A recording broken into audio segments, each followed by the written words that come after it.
त्याच्यानंतर देवेंद्रजींची देखील भेट घेऊ आणि महायुतीचे उमेदवार जे राजू पारवे उभे राहिलेले आहेत त्यांच्या प्रचारामध्ये आम्ही सामील होऊ. आमचे काही सहकारी भंडारा गोंदिया या मतदारसंघामध्ये जातील.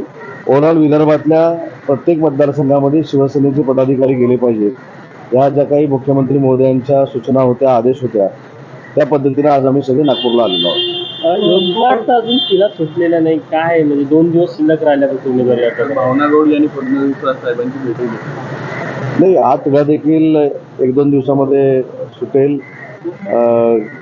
ज्या ठिकाणी उमेदवार जाहीर व्हायचे आहेत ऑल ओव्हर महाराष्ट्रामध्ये ते देखील जाहीर होतील. आणि सगळ्यात जर आपण विचार केला आणि सध्याचं वातावरण जर बघितलं तर एकनाथजी शिंदे साहेब, देवेंद्रजी आणि अजितदादांनी जो संकल्प केलेला आहे 45+चा, तर नक्की आम्ही 45+ होऊ असं वातावरण महाराष्ट्रामध्ये नक्की आहे. मनसेसोबत युतीच्या चर्चा कुठपर्यंत आलेल्या आहे, काय स्टेटस आहे, काय या युतीच्या संदर्भामध्ये एकनाथ शिंदे साहेब, देवेंद्रजी आणि अजितदादा यांच्याबरोबर त्यांची चर्चा झालेली होती. त्याच्यावर तेच योग्य तो निर्णय सांगू शकतात. परंतु आता जी काही तिकीटं जाहीर झालेली आहेत, आता ज्या काही उमेदवार जाहीर झालेल्या आहेत आणि आता 2 दिवसामध्ये होणार आहेत, याचा ओव्हरऑल जर व्ह्यू आपण घेतला तर महायुतीचंच वातावरण पूर्ण महाराष्ट्रामध्ये आहे.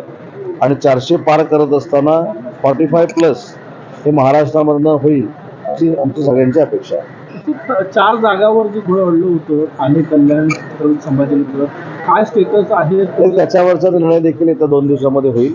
मला असं वाटतं की सगळे आम्ही एकत्र निवडणुकीला सामोरं जाऊ आणि जे लक्ष आमच्या सगळ्यांच्या समोर आहे 45 ते आम्ही पार करू. काही जागांची अदलाबदली होण्याची चर्चा आहे, काय करायचं? तुमच्या मनातल्या सगळ्या शंका 2 दिवसामध्ये त्या शंकांचं निरसन होईल आणि 48च्या 48 जागा महायुतीच्या जाहीर होईल. ठाणे कल्याणपैकी एक भाजपला हवी याची काही चर्चा आहे? आपल्या मनातल्या सगळ्या शंका 2 दिवसामध्ये त्यांचं निरसन होईल आणि 48च्या 48 जागा जाहीर होतील. दुसऱ्या टप्प्याचं जागा वाटप जवळपास फायनल झालंय.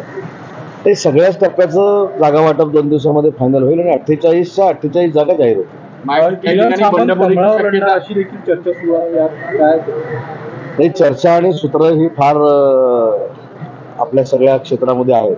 त्याच्यामुळे असं कुठेही चर्चा झालेली नाही, असं कुठेही फायनल झालेलं नाही. ती जागा शिवसेनेची होती.